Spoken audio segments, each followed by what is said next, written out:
The first word of any sentence punches. It's the first word people hear. It has more of an impact. And so you should put strong words at the beginnings of your sentences. Like, for example, you don't want to say, in my personal opinion, everything is worthless. You've just wasted some beginning lines. It would be so much more powerful to say, everything is worthless, instead of, in my personal opinion, because bam, it's the start of the sentence. And then the last word of a sentence has a powerful effect because it lingers in the air, in the sound. When each sentence is done, that word reverberates. So, well, again, when I said like everything is worthless, the fact that ending with the word worthless has more of effect than if I would have changed the phrase in a bit and had the word worthless in the middle and some meaningless word at the end. It would not be as powerful. Hello and welcome to Stolaroid Stories. Welcome to the podcast. Welcome to the YouTube channel. Today, I'm so happy to tell you that my guest is Derek Sivers.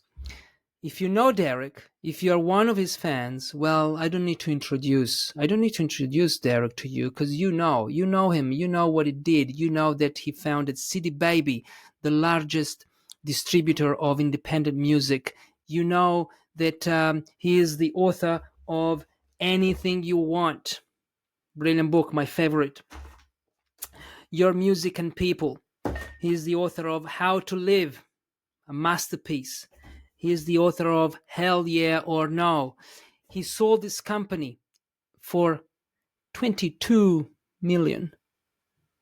22 million. And he gave all that money to charity. Well, what am I talking about? You know Derek Sivers. You know that he likes to be a monomaniac, so focusing on one thing at a time. So I got in touch with him and said, okay, let's get monomaniac about this topic, the topic of writing. If you're a writer, if you're a fan of Derek Sivers, and if you want to know how Derek approaches writing, welcome. I hope you'll enjoy our conversation. Get ready now. It's story time. Hello, Derek. Welcome to Stolaroid Stories. It's an honor to have you here. One of my favorite people in the online world. Welcome. Thanks, Fabio. It's wonderful to be here. I can't wait to talk about writing with you. It's fun. Fantastic.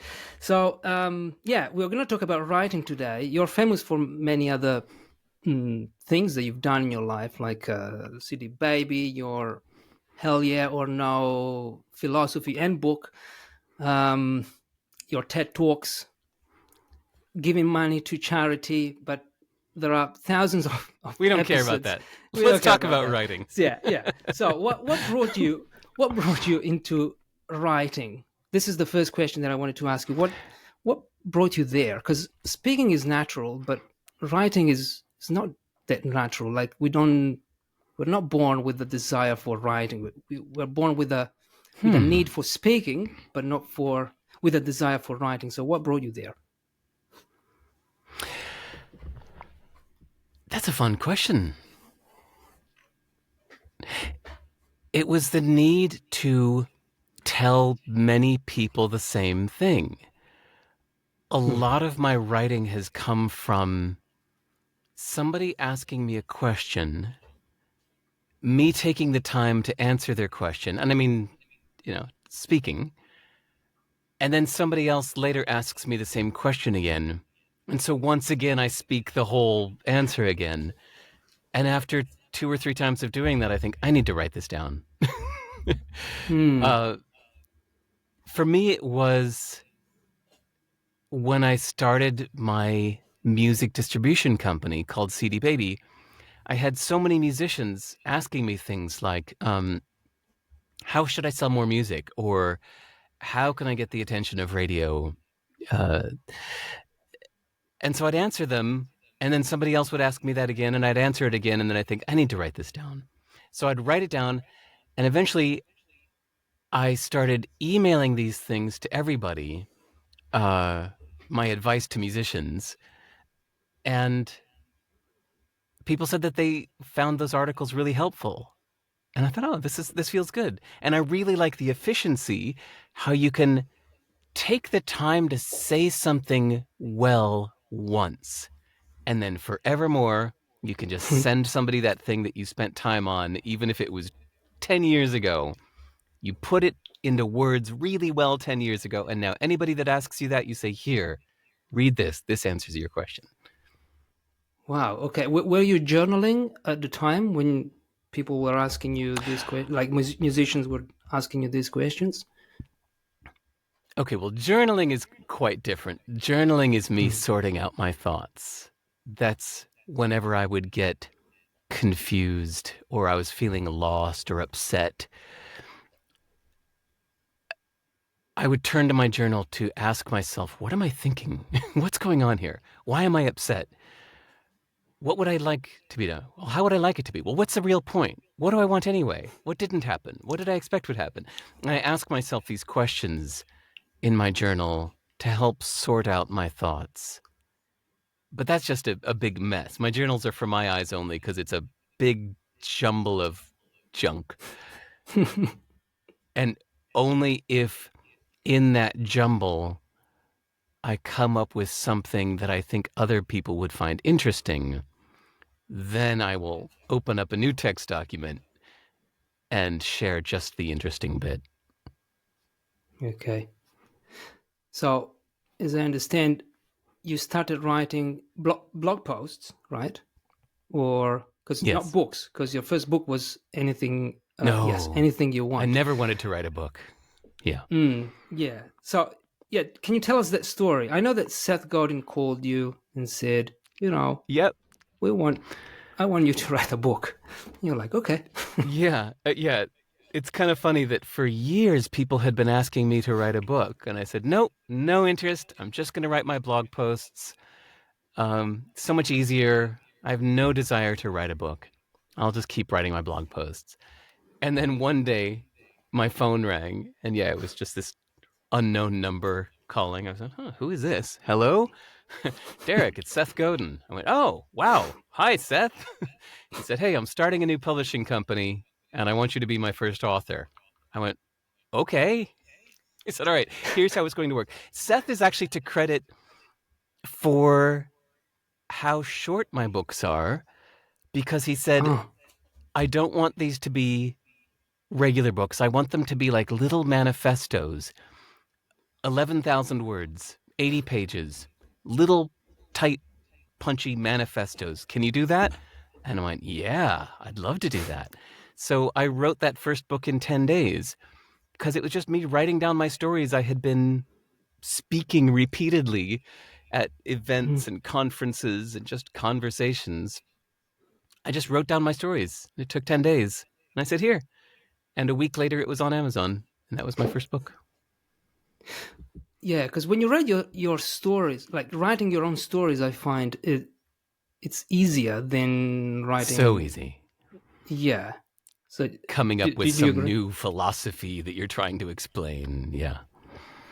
Or even fiction. Like, I've never Oh, written yeah. That's the fiction. hardest. No. No. You're not a big fan of fiction, in like reading fiction. Sorry. No. Sorry. Let's go back because I had another Okay. question Yeah. when you said Okay. before I forget the anything you want. So, did Seth give you the structure, or were you just okay? You have free hand in this and write whatever you want, or did Yeah. It was whatever he you say? want. Mm-hmm. He, all he really said was,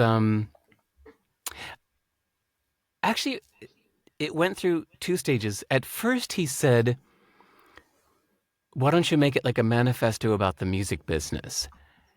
And after just a day or two, I said, I don't know if I have anything to say about the music business. He said, oh, okay, maybe you can write it about how you started and grew and sold your company. I went, okay, now that I've got something to say about. Because not just to tell you my story, who cares about some guy that started a business, but in starting and growing and selling my company, I learned some really surprising lessons. So that's why it's like 40 lessons for a new kind of entrepreneur. By the way, the title, Seth picked that title. I wanted to call it The Music of Business. He said, no, that's cheesy. He said, we're going to call it Anything You Want. I went, oh, Anything You Want. Okay. Um, they picked the subtitle, 40 Lessons for a New Kind of Entrepreneur. They picked that. Um, and he picked the cover and everything. But now it's republished. I made this Yeah, I've got little the old tiny version. hardcover version. Yeah, I bought back my rights from Penguin. Seth sold his company to Penguin, and then I bought back my rights from Penguin so that I could self-publish. Then I added 8 new chapters that I wished had been there all along, Mm. and republished the kind of the final version. Why did you not write those chapters at the time? Like, did Oh, you? Mm. well, I told you that I wrote the first book in 10 days, and Mm. so after it was released, in the Mm. following weeks and months, I went, oh, I really should have included that. There was one more thing I should have said that's really important. And I went, oh, well, too late. And then 10 years later, when I bought back the rights, I went, okay, now I can put those back in. Cool. And in that book, well, it's my favorite book. Thank you. Among your books, I know that you're very proud of How to Live. We'll get there. Yeah. But Anything You Want, to me, it's still probably because it's the first book that I read. The first Derek Sivers book that I read, and it was I love the stories. I really love reading. Like, I love when there's not just advice, because anyone can give tips. Like, even people who are Yeah. not expert in a subject or in a discipline or in an art, they can give tips. I mean, I can tell you how to go skiing, even though I've never done it before. But I don't have a story to tell you about that. Whereas when you have a story, I think it all comes to life. Everything, the advice comes to life. And this is probably why Medium now, medium.com, I think you're familiar with that. It's so popular because people share their stories, giving advice. Yeah. But you said fiction, so it would be hard to write fiction, we said. But in this book, in Anything You Want, you've got the most successful email. So one of the most successful thing that you've ever written, and it's a fiction thing, right? Oh, but that's just a few lines of silly nonsense. I think what's hard about writing fiction is if you're trying to really write a story and get people to care, and then it has to have engagement and surprise, and that's such a different thing. Yes, I wrote a silly email of some silly nonsense, but I don't think that's really fiction, You wouldn't compare yourself to Stephen King. Hell no. Okay. Um, how much of your writing do you feel has been influenced by what you read? Because you read a lot. Ooh. I'm often negative influenced or anti-influenced when I read a book that is 350 pages, but really the idea could have been done in 20 pages. I read it going, oh, shut up, too many words. Why are you doing this? You're just saying the same shit over and over again. Why are you doing this? You're making the book unnecessarily long. Does it make you feel important? Are you just doing this because the publisher told you it had to be 300 pages? Why? You're wasting everybody's time. So I get anti-influenced by that, and I think, damn it, my books are going to be short. So short. Because I'm going to just take the good bits and then throw away everything else instead of making you read the bad bits to get to the good bits. I'll just publish the good bits and just, keep my book short. Which, by the way, I was surprised that publishers don't like that. If a book is Hmm. too small, they can't sell it for enough money, and Huh. it's not as visible on the shelves. So publishers actually want you to write a longer book. So I think a lot of those books that were too long, it might have been the publisher telling them to write a book that Hmm. long. But hey, if you're self-publishing, and especially if it's digital, it's so considerate to make it short.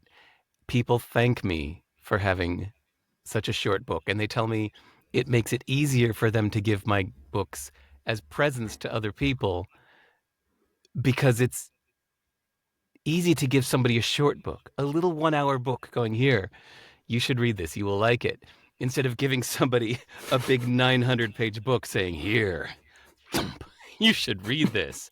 That's a bad present.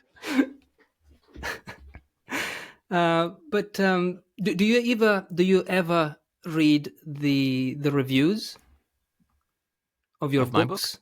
books? Hmm. I have in the past. The bad ones don't upset me Hmm. because I please myself first. I make a book that I'm really proud of, and I honestly don't care if nobody else on earth liked it. I would still love it. And so if somebody says that they don't like it, it just I actually just smile. I think, oh wow, cool. There's a big 1-star review on Amazon of my book How to Live saying conflicting advice. He can't make up his mind. The chapters disagree with each other. It's I shut it down after chapter 2. Or one guy said he only got, I think, onto the first page. He said on the very first page there was something telling me to have more than one romantic partner. Screw this book. 1 star. And I'm thinking, wow, oh, if he would have just read 2 more pages, he would have then seen that the next chapter disagrees with what I had just said in the first. But he didn't make it to page 3, and so there's a big 1-star review on Amazon, and it just makes me smile. I just don't care. yeah, I asked you this question about reviews because I've read many reviews saying not just about your books, but in general, even Seth Godin's book, um, saying, "Well, this is just a collection of blog posts. This is not a book," Ah, which makes right. me wonder: is there one right way to write a book? Like even a recipe book is just a collection of recipes. So no one says, "Oh, this is Right. just a collection of recipes." Yeah. Yes, Fabio, there's one right way to write a book. And I'll tell you what the one right way is. Um, no, I think it's a different thing. Some people want a single argument made throughout, and then Hmm. some people appreciate a variety of ideas in one. I like Seth Godin's books that are a collection of individual ideas, but I have also enjoyed books that are one single idea. My new book called Useful Not True is one single idea, and one early reader told me that they were disappointed in that. They said, oh, I kind of miss how your other books are like a big collection of a bunch of ideas. This one is really Hmm. just saying one thing throughout. It was a little disappointing. I went, oh, how sweet. Cool. Um, Talking about your writing, well, we're going to talk about useful, not true for sure. Um, well, actually, let's talk about it now. Useful, not true, which I've read. I'm one of your beta readers. You did a lot of research for this book, because so you read about the subject of nihilism, all these philosophies, which I can't remember the names. Um, do you feel that more research leads to better writing? Ooh, not better writing. Hmm. You can be better informed. You can have more thoughts. But better writing is a different thing. We've all probably read books that have brilliant thoughts and probably a brilliant person writing it, but some books are so badly written. It's a different skill to communicate than it is to just have the initial thought. So, no, I can imagine somebody doing a lot of research and writing a very bad book. I think that Mm, happens often. Or somebody mm. doing very little research and writing a beautiful book. So, no, just for this book, for what I wanted to understand this subject more. Okay, actually, Fabio, so instead of waiting for you to ask me this, I'm going to bring up a new subject, Hmm. which is about the different reasons we write. Hmm. I wrote my first book just because Seth Godin asked me to, and it was just to tell my tale. Here's what I did in the past. Here's my story. Here's what I learned. And the reason I was excited to write that first book was to be done with it. I said, this is something I don't want to talk about anymore. It was a time in my life and it's done. Here's my story. This is everything I have to say on the subject. Here's my book. I hope I don't have to talk about this anymore. Then, yes, my next two books were a collection of articles and thoughts on my site around a theme. So, one book that was all of my advice for musicians from all these separate articles put into one book. And then How to Live was its own interesting artistic project, really. That was a piece of artwork for me. But then this new book was a subject that I didn't know much about. I had some thoughts about useful, not true, but it was a subject I wanted to learn more about. So 2 years ago, I started writing this book as a way of learning more about the subject. I wanted to learn what other philosophers have said and what religions say about belief and what these philosophies say about pragmatism versus nihilism. And I'm trying to understand, where is this coming from? So the reason for writing this book was to learn more about the subject. Okay. So writing about what you didn't know, which makes Yeah. you, I think, understand more about what you're learning. Yeah. It was a fun way to do it. I recommend it for anybody, that if you find that you're very interested in a subject, then before you even know everything about the subject, you can decide in advance, I'm going to write a book about this. And Hmm. as you're learning, you're sharing what you've learned in a way that's hopefully interesting to others. Yeah, this is a nice way to look at it, because many people might want to write a book, but they say, well, I don't know what to write about. I'm not an expert in anything. Well, Right. you can become an expert by writing a book. Yeah? Hmm. Exactly. Cool. Yeah, How to Live it is a masterpiece. I think that people, if someone doesn't know you and they buy How to Live, if I I think they would be quite disappointed, because they don't know. Well, thank you. No, no, wait. Disappointed because they might see, okay, it's a short book. I'm not used to, I'm talking about this read. I loved How to Live. Um, and they say, well, it's just a collection of sentences. There are no real, conventional paragraphs. Um, he can't make up his mind, and the conclusion is a picture.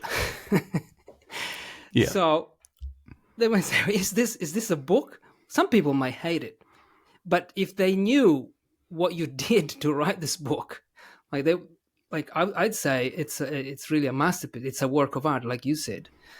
So I know that you've talked about this thousands of times, but can you tell us how, for people who don't know, so they can Sure. maybe, yeah, how did you write How to Live? Because it Well, took you 4 years, I yeah. think.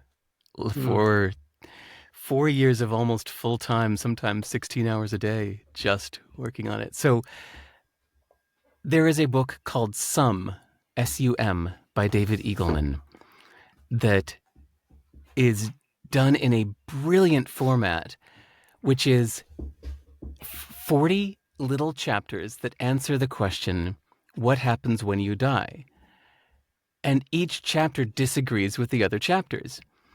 And it's so exciting to read because you read one chapter and it says, when you die, you find out that you were an artificial intelligence program and the little cavemen that created you are trying to figure out the answer to the meaning of life. And the next chapter says, when you die, you find out that you chose to be a man in your last life, but now you can choose to be whatever animal you want. Every time you get to choose. And the next chapter says, when you die, you sit in a waiting room for decades until the last person on earth that knows your name has died, and only then do you get to go on to heaven. And then, the next chapter, when you die, okay, it keeps going. And it's such an exciting format to read, and I love how the chapters disagree with each other. And I love that book, and I read it twice over 2 years, and after the second time I read it, I had this epiphany of like, oh, I want to write a book called How to Live that is going to do the same format, but about how we should be living our lives. Because somebody will say, you must live for the future.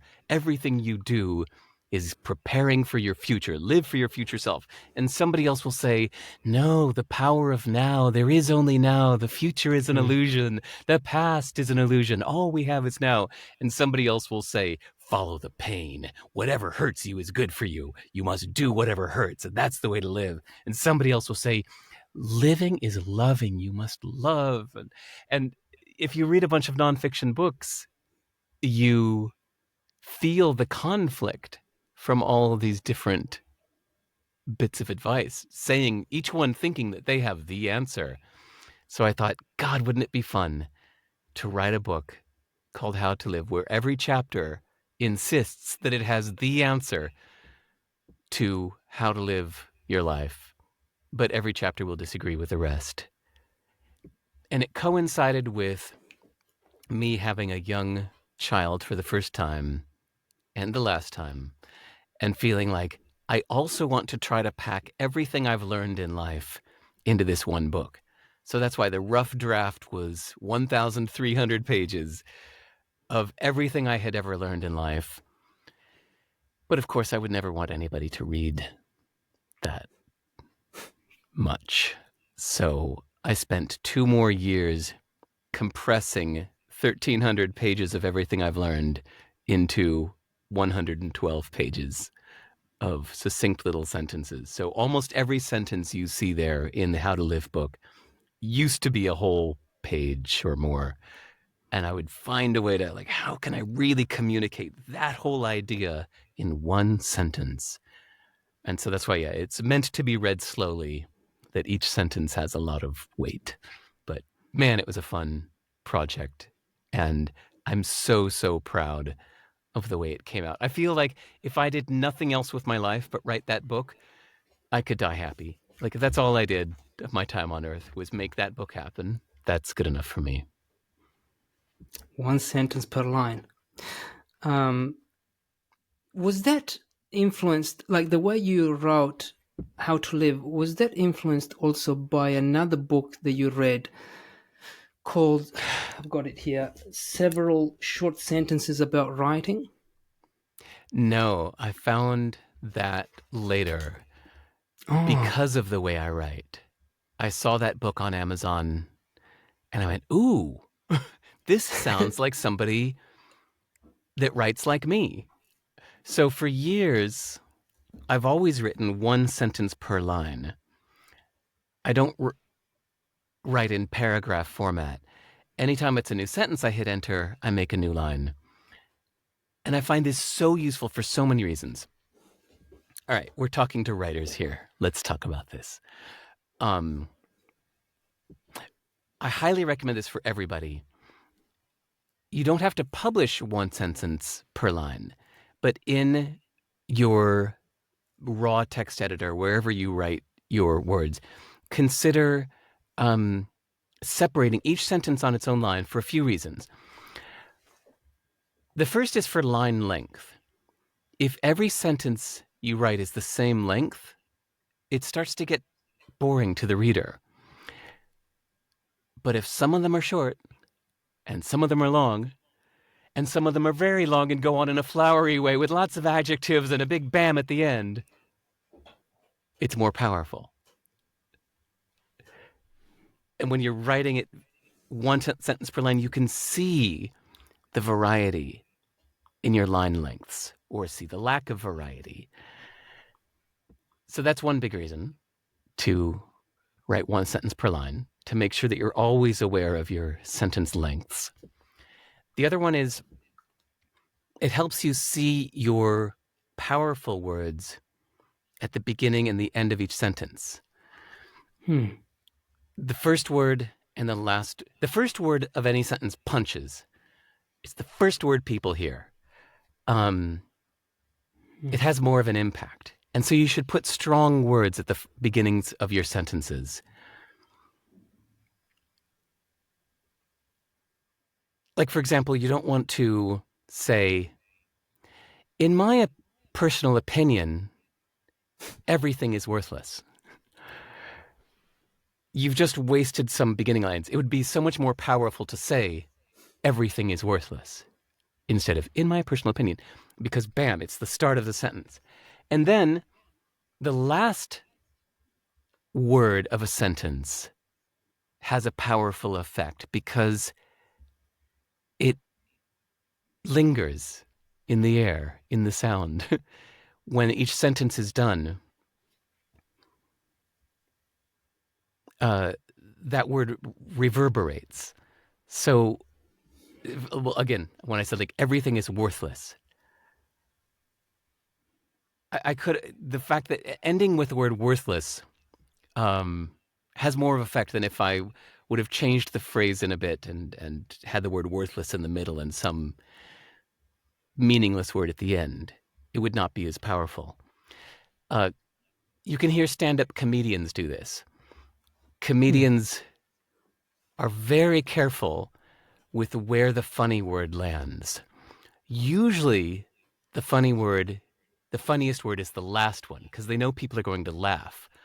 And there's going to be a bit of a pause there. So they structure their sentences so that the funniest word lands at the end where they're going to pause.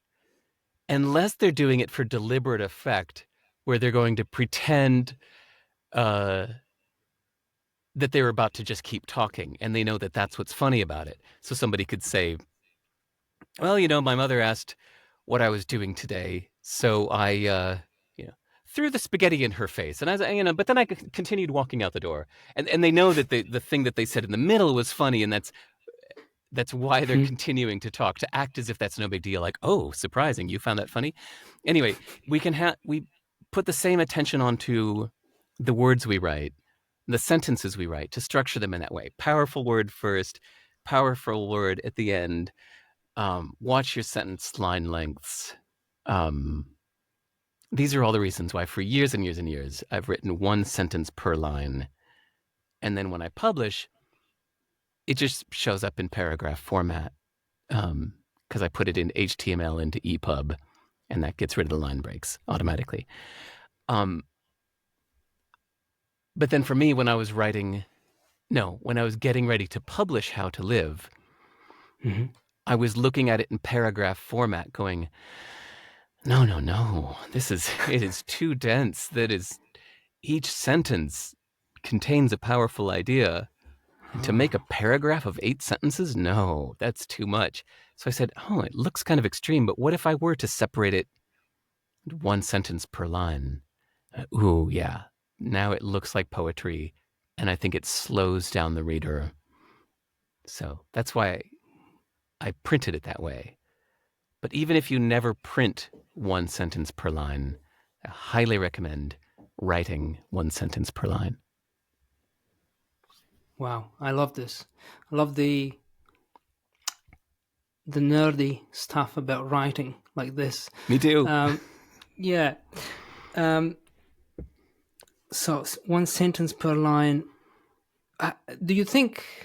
because you used to write songs as well, Yes, and I love very similar. my favorite song. I don't know how to say this. My favorite song of yours, is that how I should say Exactly. this? That is Okay, how to say my it. Yeah. favorite song of yours is Answers. Thank you. I'm Yeah. honored that you actually went and found my music. Most people never do. Oh, okay. Well, strange because you're a musician. Well, okay. You were a musician at least. Yeah. Do you think that your writing is very punchy and succinct, concise? Have you learned to write? I mean, do you write in this way because you were influenced by the way you used to write songs? Because you said in a Yes. podcast, I can't remember which one, but you said, you have some, you have metrics. You have the verse to you have syllables. You have to work within the Yeah. boundaries of syllables. Yeah. So is this okay? Can you tell us more, please? Yeah. When you're writing songs, usually you no, always. You always have to make the lyrics match the melody that you've come up with. Even if you started with a lyric first and you came up with some lines and you started singing them, well, then for the second verse and third verse or chorus, you have to make it match the same melody that you did it the first time. So every songwriter has to think of, how am I going to say this thing I want to say, but say it in just 7 syllables or Hmm. just 13 syllables with the emphasis on that word and here. And that's the challenge of lyric writing, is how to say what I want to say, knowing that the emphasis of the syllables has to come in these places. Wow. And it has to rhyme. It means that you're thinking of many different ways to say something.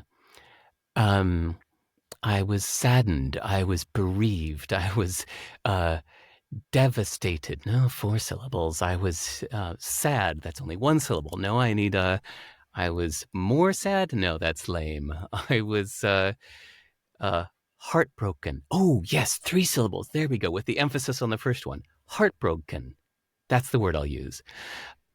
And so now, yes, I did that. I wrote over 100 songs from age 14 to 29. So that's 15 years of my life. And so it's no surprise that now I take the same approach to this writing, that I constantly review and change sentences I've written to get a rhythm that I like better, or to look at what word maybe has a nicer inner rhyme or alliteration, so that each sentence has more of a musicality to it, or just a rhythm, or just finding the word that's more powerful.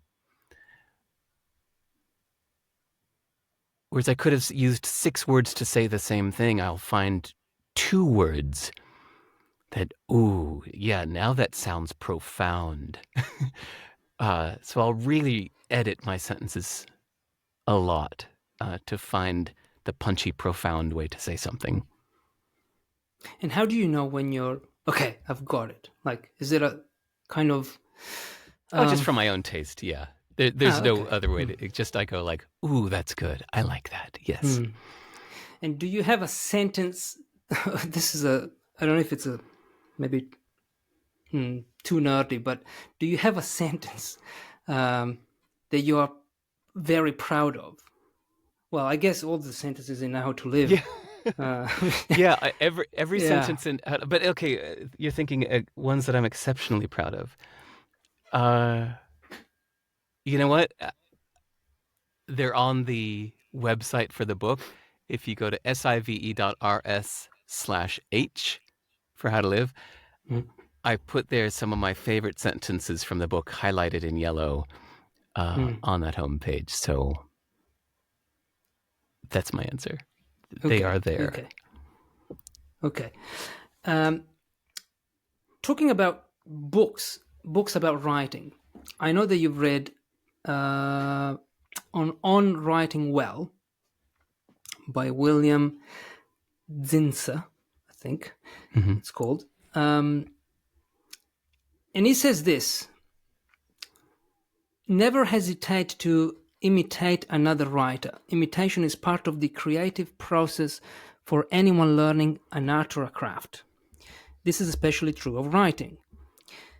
Don't worry that by imitating other writers, you lose your own voice and your own identity. Soon enough, you will shed those skins and become who you are supposed to become.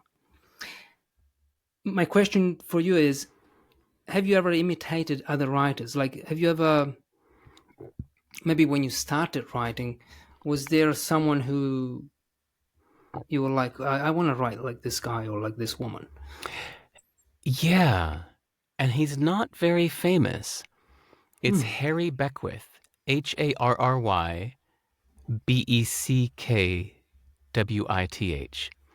Harry Beckwith wrote 4 short little books about marketing, and Oh. each uh, chapter was short and punchy with one idea,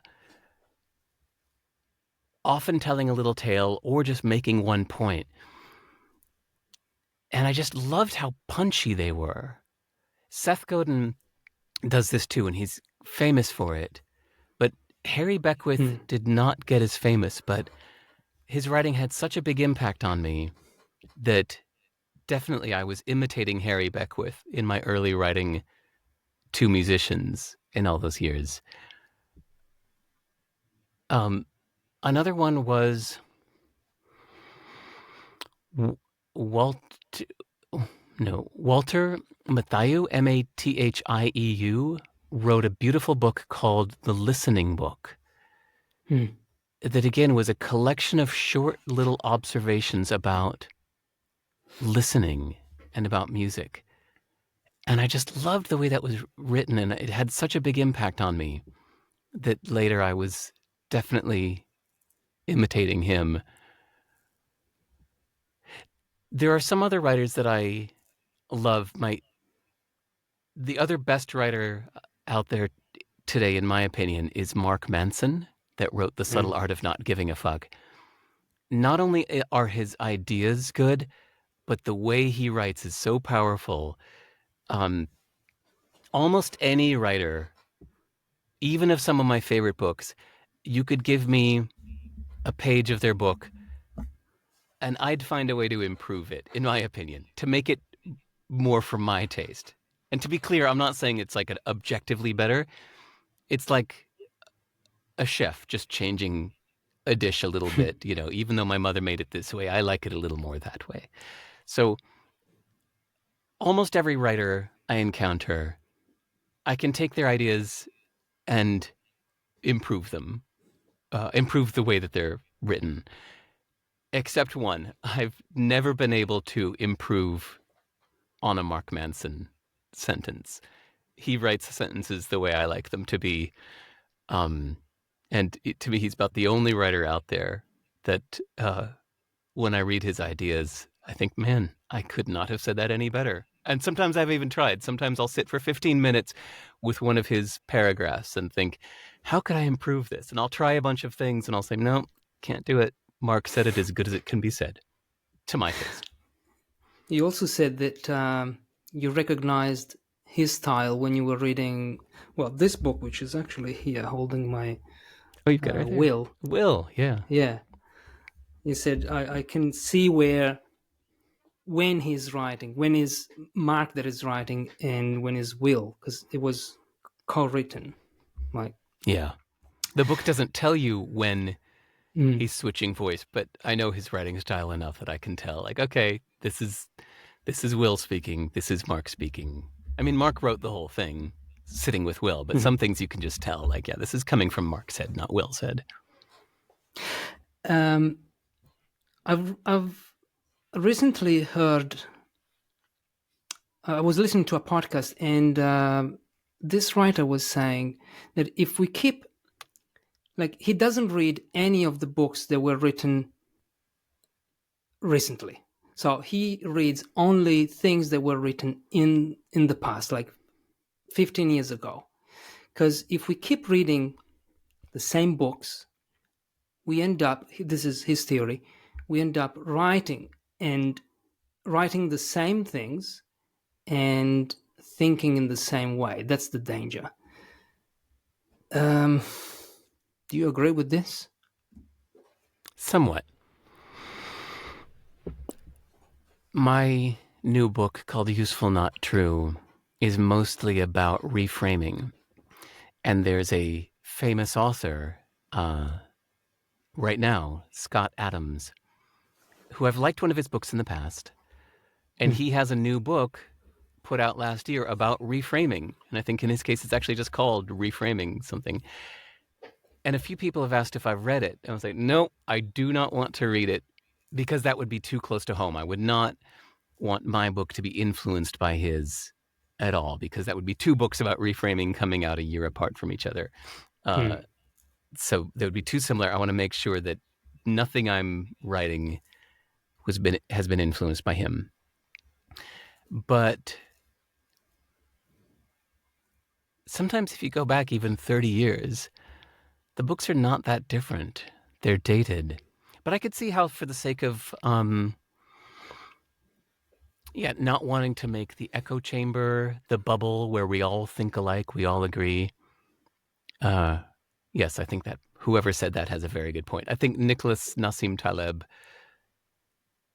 says that he doesn't read anything new for the reason that he only wants to read books that have stood the test of time. He thinks that, okay, 100,000 books will come out this year. I only want to know what books are still in print after 30 years because they were so good. I use time as a filter to only read the things that are powerful enough to have stood the test of time. That's another reason. Mm-hmm.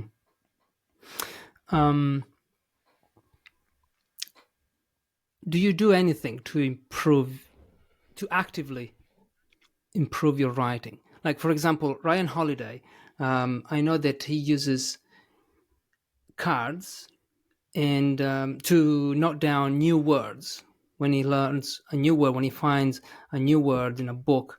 Like it's like his way to learn new vocabulary. Okay, new words. Do you do like anything consciously to learn to improve your writing, or to, I don't know, make it more, I don't know. I guess not. Just the constant struggle of improving every new sentence I write. And that feels like the work for me. It feels like the work is the practice, like a sculptor who's sculpting every day is practicing sculpting while creating sculptures that will be given to the world. So every idea I have, 99% of the words I come up with for that idea get thrown away. I chisel and chisel and chisel, and I'm left with that one. So that the act of doing that, this self-editing, feels like my main practice. But I don't have a separate practice. I think the closest thing that feels like a separate practice is when I do occasionally take an idea I've heard. I know that I didn't come up with this out of my own mind. I know that, this book that I read 20 years ago had this idea, but I want to say it better than they said it. So I'll share mostly their idea as I heard it 20 years ago, but I'll find a way to say it in a punchier way, like we were describing, with a better first word, a better last word, getting rid of all the unnecessary words, finding the inner words that have a nicer rhythm and a inner rhymes, so that in the end, when I come up with this sentence or two that communicates the idea, it feels like, whoa, wow, that's quote worthy. But that was taking somebody else's idea, almost like doing a cover song. Musicians do this thing where sometimes they write their own completely original songs, and sometimes they will take an old standard song or a Beatles song and do their version of it. And that's part of their craft as an artist, is to say, here's how I would perform or interpret this Beatles song. And that tells you something about them as an artist, because you realize that this is how they twist things. Yeah, it's still a creative act, Yeah. for sure. What about writer's block? Do you have that? Does it exist? Seth Godin, because we talked about Seth. He says no, it's a myth. Yeah, Seth Godin says, well, nobody has speaker's block. But actually, I think we do. There are times when your friend calls you and says, hey, Fabio, what's on your mind? And you go, nothing. I'm just tired. Yeah, the So I question, think it how can be are like you? How was your day? That's already speaker's block. Right. Good. It was good. Yeah, well, yeah. That's it. But even if a friend says, come on, Fabio, what's on your mind lately? What are you wondering? What are you thinking? Sometimes the answer is nothing. And I'm like that a lot. I switch gears every week. Every week, I spend about 30 hours with my boy, who is 12 years old now. And whenever I'm with him, I shut down all of my intellectual creative pursuits, and I put everything on pause and I give him my full attention. And I do find that every time when he goes off to school or goes away for a day or whatever, it takes a while for me to turn me back on, because I put everything on pause to be fully present for him. Sometimes, yeah, it takes a while for me to get back into like, all right, what was I talking about? Okay, useful, not true. Okay, section 4, I'm trying to explain this. And it can take hours to get back into that flow of like, oh, okay, yes, now I've got it. Now I know what to say. Okay, yes, I have a lot to say. Okay, but you know what I mean? It takes a while to come back into that. So I could see that on a big level, that might happen to somebody over the course of a year. That you might have a year in your life where you just feel that you have nothing to say. And that's okay. You should go do other things, read other books, and go live your life. And you'll have something to say eventually if you want to. But I think the problem is expecting that you're supposed to say something no matter what. That's why I don't do the daily Yeah, I was blog about to ask post. Yeah, Seth Godin does a blog post every day. I tried doing that for a while. I think it was October 2019 I did that. For a month or two, I did a blog post every day. I didn't like it. I found that I was trying to think of something to say instead of the opposite, which is only saying something publicly if I feel like it must be said. I like that filter for me better, knowing that if Derek Sivers posts a new thing, you should pay attention because it's going to be something worth reading, because I didn't publish the other 100 things that I felt were a little interesting, but not interesting enough. I raised the bar because that works for me. I journal every single day. I have plenty of mushy ideas that aren't crafted for the public. And only the best ones of those will I put in the extra effort to craft them for the public. The period when you were publishing daily, was that when you started your podcast, like the 1 minute, 2 minute Oh, bits? yeah, those were those. That was just a side effect. I have a good microphone, so whenever I'm finished writing something, I'll just hit record, speak it into the microphone, save it as an MP3, put it on my site. And then I wrote the little script that turns that into a podcast. I will do that again someday. And honestly, I'll tell you that I've got a lot of things queued up that I do want to say after this book is done. Mm-hmm. Right now, anytime I have any hour of my time, I'm putting into finishing this book, and it's almost done.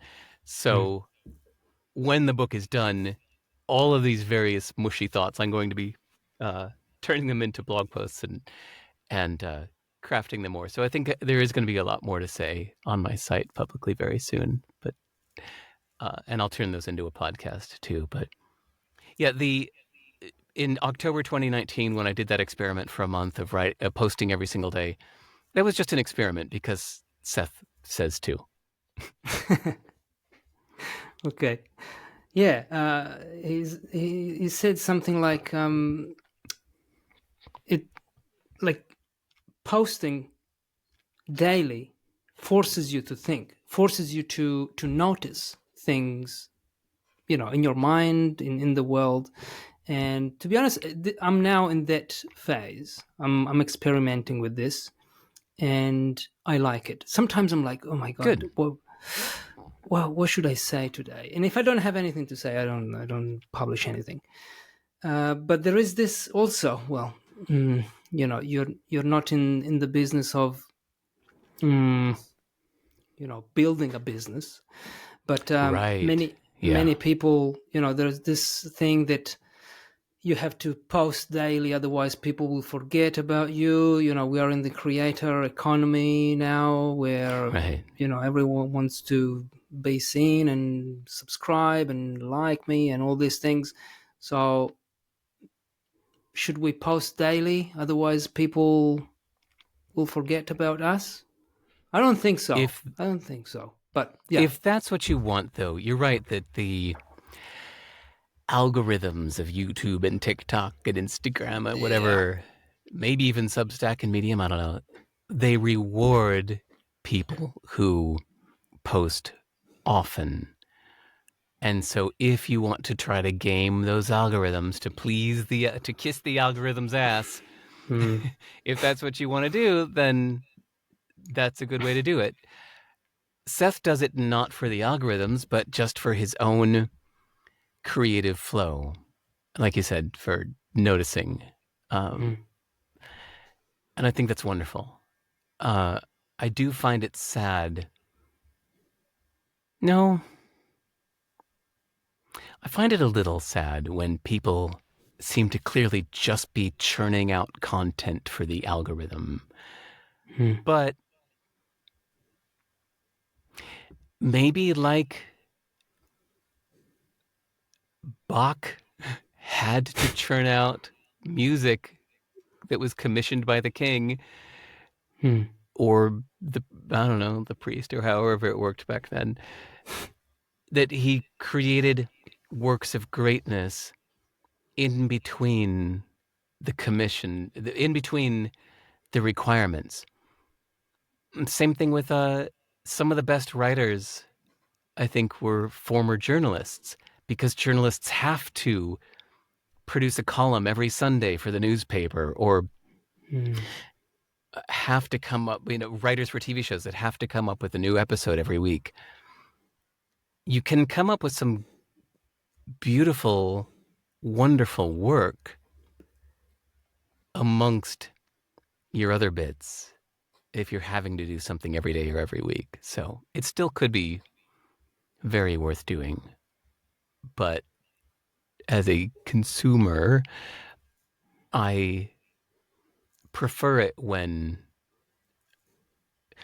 the act of somebody releasing something to the world means like, okay, this is worth your time. Not, I'm just going to put out something every day, no matter what, or every week. When somebody says that, when somebody puts out, say like a musician that only puts out an album every few years, and like, okay, stop, pay attention. Billie Eilish just put out a new album. It's going to be good. She hasn't done one in a couple of years. Versus if there was somebody say there was a musician years ago named Jonathan Colton that wrote and recorded and released a new song every single day. What? I admire that Wow. he did that. Good for you, but I don't know if I would have wanted to tune in to listen to a new song every day. It sounds like it might not have been the best use of my time versus somebody that might say, I write and record a song every day, but only at the end of the year, my 10 best songs out of the 365, I will release as an album every year. I think, ooh, that's badass. Just give me those 10. That's why I like your newsletter, because every time Thank you. I receive an email from you, it's because okay, something happened. There's a new article, or there's a new book, or Yeah. It's it's not even a quality. newsletter. Yeah, Yeah. you call it private email list, but um, you were talking about this, and something made me think about your music, and people. Where you say, I've got the book here, but I can't remember the chapter where you say, like, you constantly have to produce things because who am I going to refer if if you make metal Ah. music and you I can't remember, Derek, sorry, it's Right. No, it's just a okay. thought that That's came. Yeah. staying at the forefront of people's mind. In the book Your Music and People, that was kind of more about marketing, and it was Hmm. about staying in people's minds. So I talked about how as I was running this music company, there were some musicians that would just stay in touch with me more often. Yeah, that's And yeah, I that's just the found, chapter. yeah, and then I found that if then that later that day or the next day, a film music company was saying, "Hi, I'm calling from Hollywood. Who do you recommend for a kind of power pop?" And I think the Rosenbergs. I was like, "Yeah, I was just talking to that guy earlier today. Yeah, they come to mind. You should check out their music." Whereas there might have been a great band that I heard of a year ago, but I've forgotten them because they didn't keep in touch. So that was an experience that I guess could be translated to these YouTube and Instagram kind of algorithms that show you stuff generated by channels that are producing lots of stuff. And by doing that, by putting out stuff more often, you're not only staying at the forefront of your fans' minds, but then the YouTube algorithm helps you stay in front of people's eyes, strangers Hmm. too. So, yeah, I guess it's still a Okay. good lesson there. But ultimately, you've got to know your own internal compass of what's exciting you and what's draining you. Because no matter what Fabio and I are saying here to the audience, if you're hearing an idea and you're thinking, yeah, Fabio's right. I should start publishing every day. Fuck. If that's how you're feeling, then no, this is not for you. Uh, but you should try it to know. You got to try it for real. And then just notice your internal compass. Notice if this is helping you or hurting you. Yeah, you should journal about it and question the answer like you do. Um, okay. As I told you at the beginning, well, I don't know if we were recording already, but I have a lot of questions. Maybe we could do a very quick round of what's it Lightning called? round. Sure. Lightning round. Let's see if I've got something left of this list. How would you describe your writing style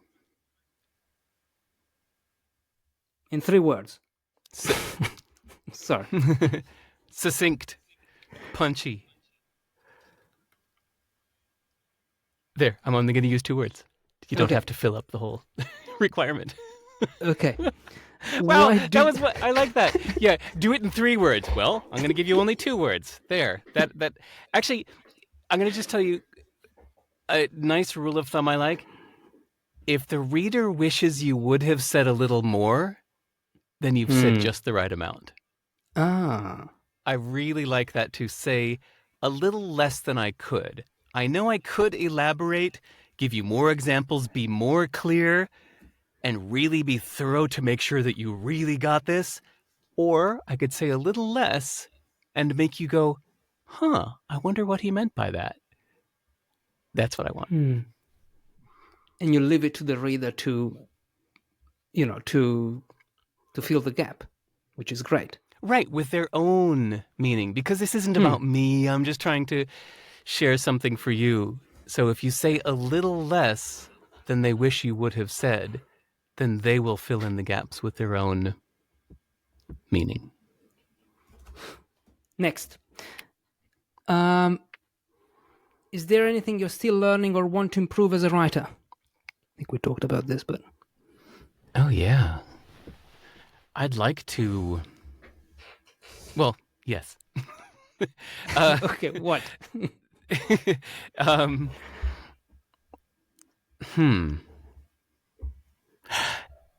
You noticed that my last book, How to Live, had no stories.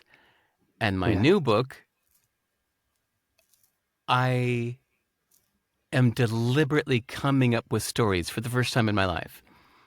This is something I had never done before, which is instead of saying a point, I would think, how can I make up a little story that would illustrate this point? So it is kind of fiction writing, but the average chapter is only 20 sentences. So I come up with a little 20-sentence long fable to illustrate a point instead of just saying the point. Because hopefully it creates a visual image in your head that you will now remember the two aliens observing the Earth, or you will remember the beagle that chewed up everything, or you'll remember my car crash and the woman that I thought was paralyzed. And these images will come to mind to help the point stick in your head better than if I had just said the point. So that's something I would like to practice getting better at. Okay. Why do you not use semicolons? Because Kurt Vonnegut said not to. Who's this guy? I don't know. Oh, Kurt Vonnegut, famous author, American author in the 1960s and 70s mostly. He said in a writing workshop I went to once in New York City that there's no need for the semicolon. He said, I've never used one, neither should you. Okay. Cool. Okay, I'll follow that advice. Do you read books with the mind of a writer? Yes, unfortunately. There are so many books that have good ideas, but I hate their writing.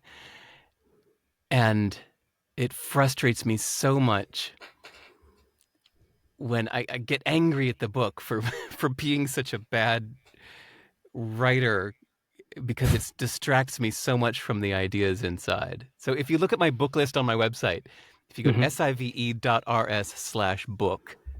you will see the 400-something books that I've taken notes on.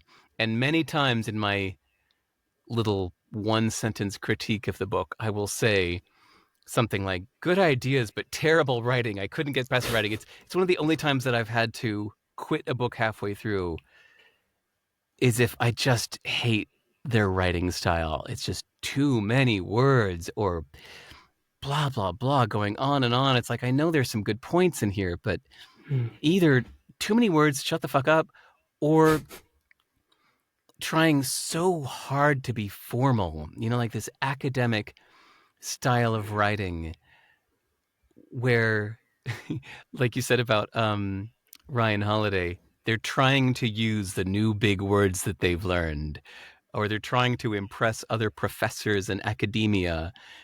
And good for you. I hope you get tenure at your university, but this book sucks because it's so hard to read.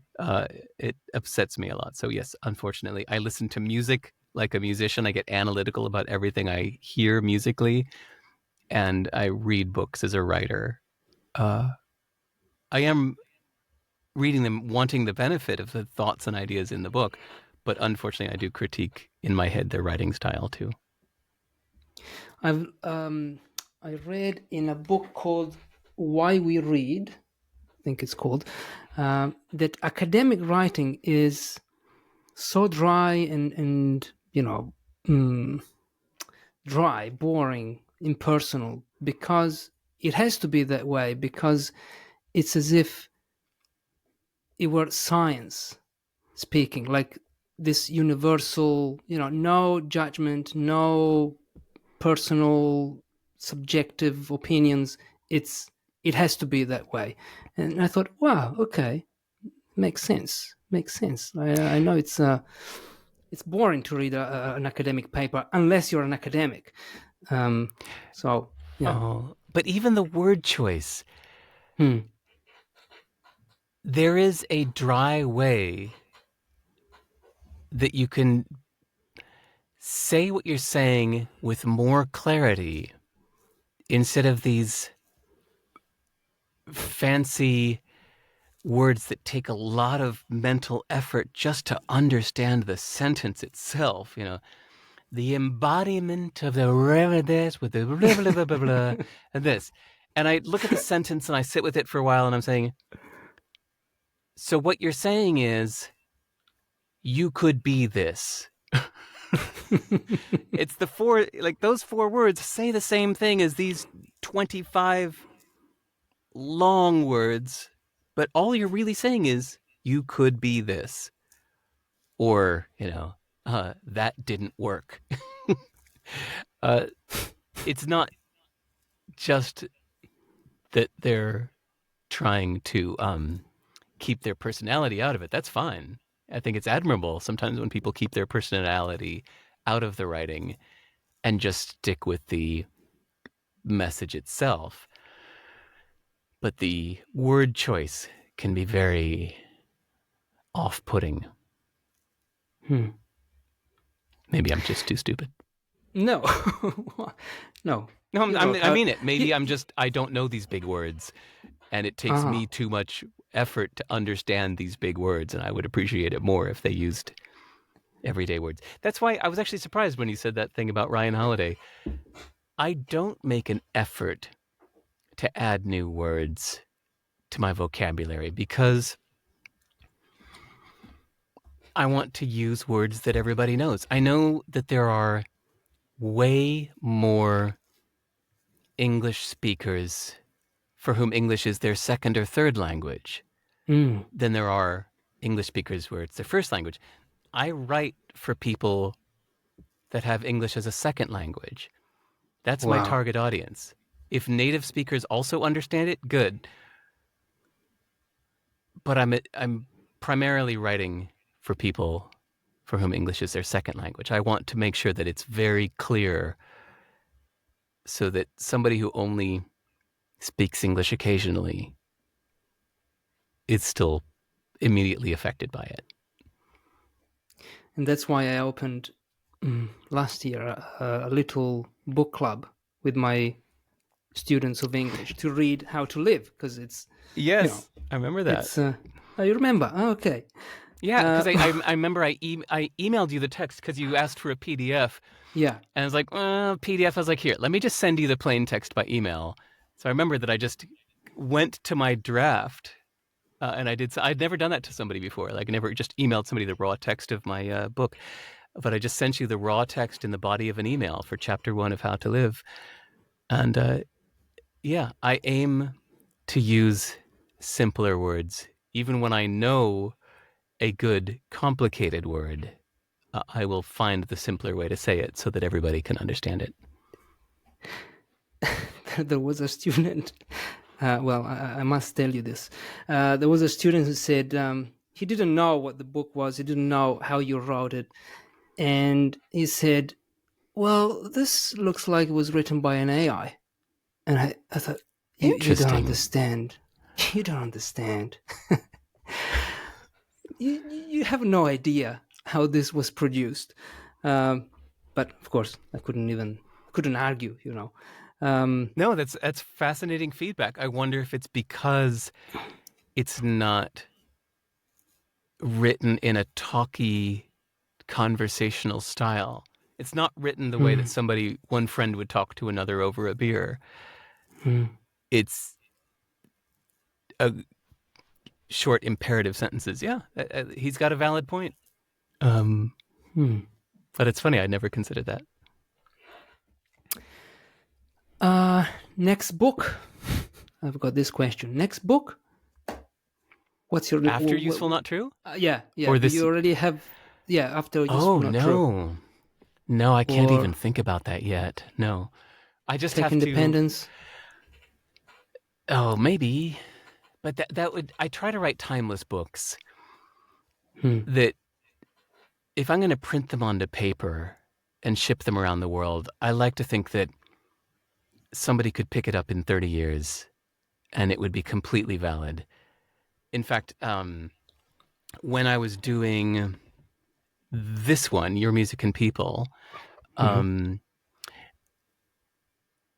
went back to my original blog posts that I had written for musicians, and I removed everything that was timely so that I was really imagining, okay, it's the year 2060, and who knows what humanity's doing in the year 2060, but I want this book to be completely valid to any creator of anything in the year 2060. So any references to anything timely, I found a way to make it more generic, timeless. So a book on tech independence, no, that would never be a book. I considered it for about 5 seconds. I went, no, that would, I want to write timeless. But no, what I'm doing right now to understand or to explain is that there are so many things I would like to be doing right now.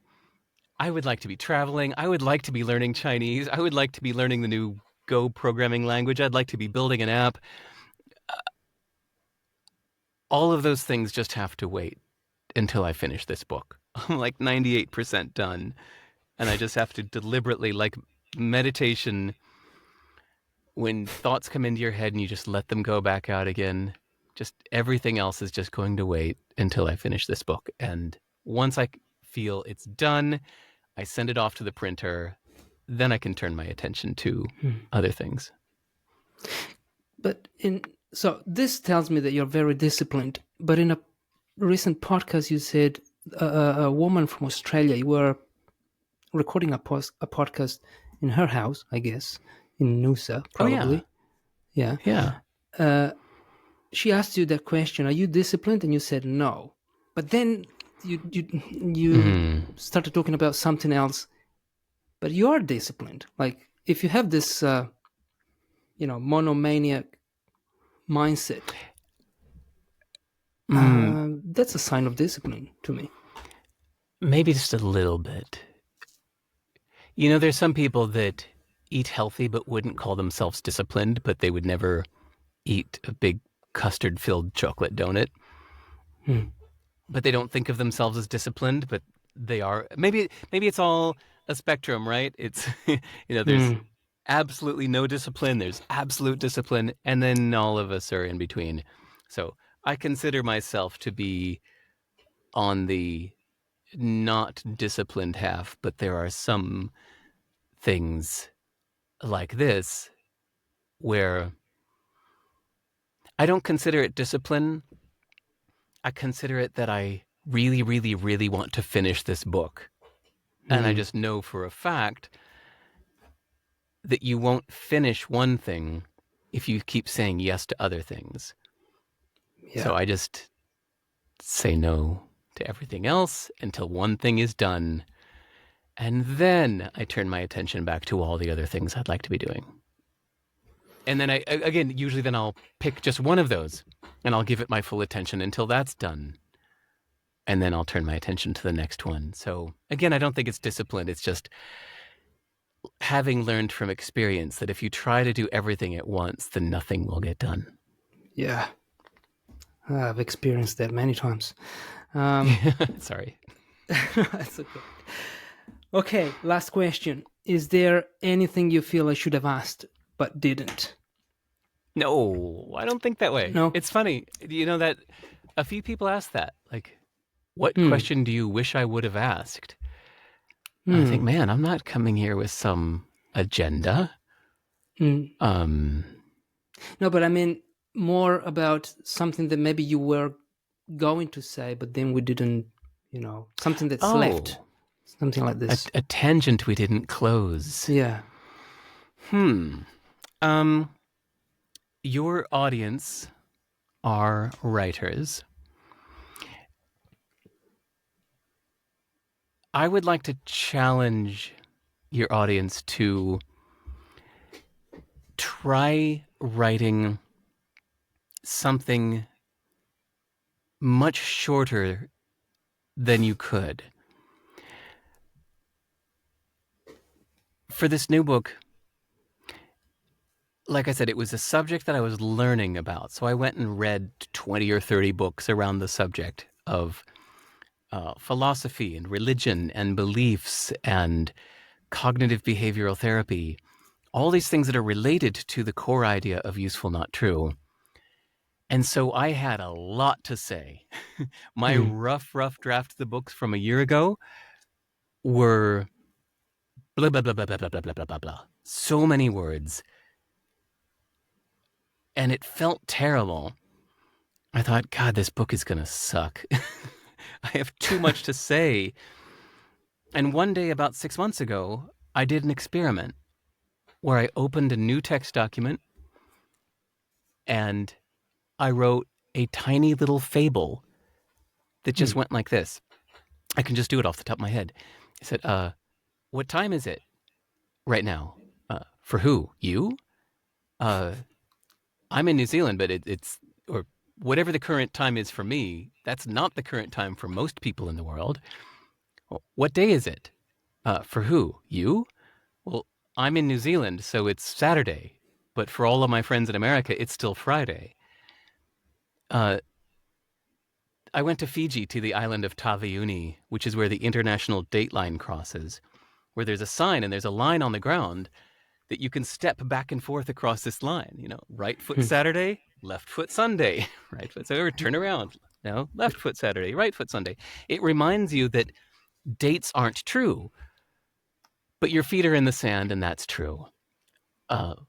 When does summer begin? Well, for who? You? For half of the world, Christmas is summertime, and then it's freezing in July. I say, well, this is a silly but important reminder that everybody just speaks from their current perspective.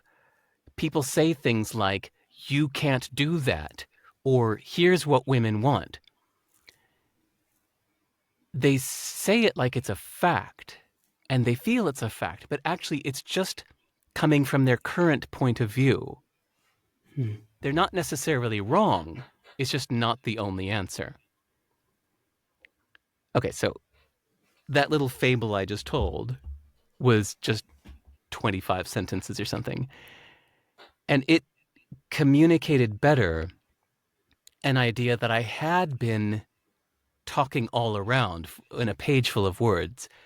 Blah, blah, blah, ideas are, everybody doing facts and perspective and blah, blah, blah, blah, blah. And instead it just felt better to make this tiny little example. And then for the next point I wanted to make, I started a new page and made a new little fable.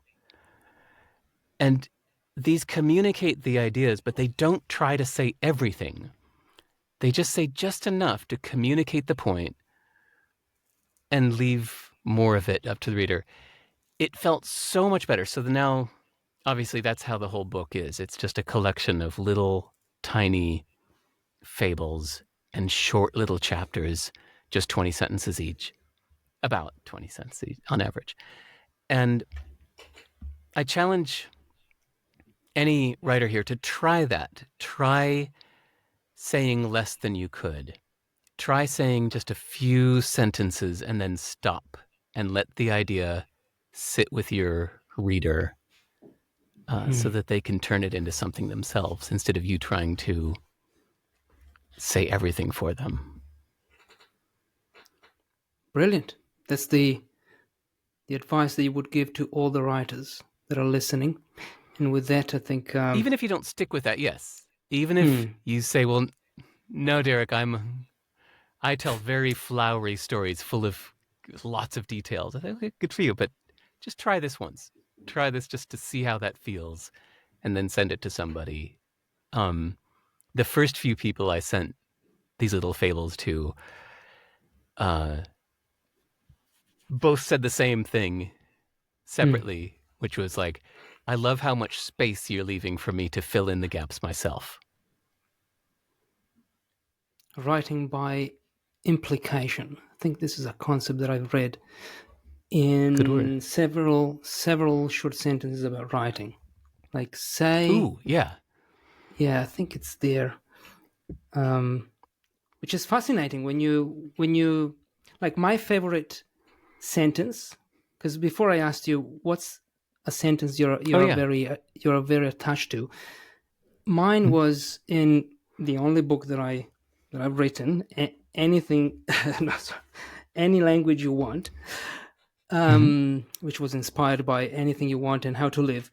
But the sentence there is a 3-word sentence. I was telling the story in chapter 1 where I went to London and I went to this recruitment center of this big coffee shop chain, and the guy at the desk said, "Okay, you're going to have to do a trial day and see if people like you. This is how it works here." And then I started writing the whole story of me going to the store, waking up anxious, going to the store, meeting the manager, and doing all the things that I was supposed to do. But all this was too much. Like the reader didn't need to know all these details about the trial day. All the reader needed to know was that I passed. I passed the test. I passed the trial day. So I was there. I was like, how can I say this without telling the whole story of the trial day? And I came up with a sentence that was 3 words, and it was "they liked me." So the previous sentence was, um, if they like you, it was something like this: if they like you, no, I had to work for 4 hours in a shop, and if they liked me, I would get the job. They liked me. That sentence, I was like, Love it. wow, I like this. I don't need to say the whole Yeah. story. I don't need to tell the whole story. All they needed to know, all my reader needed to know, was that they liked me, and that's what I wrote. They liked me, and the story moved on. And that's Yeah. not the best sentence. It's not it's not quality.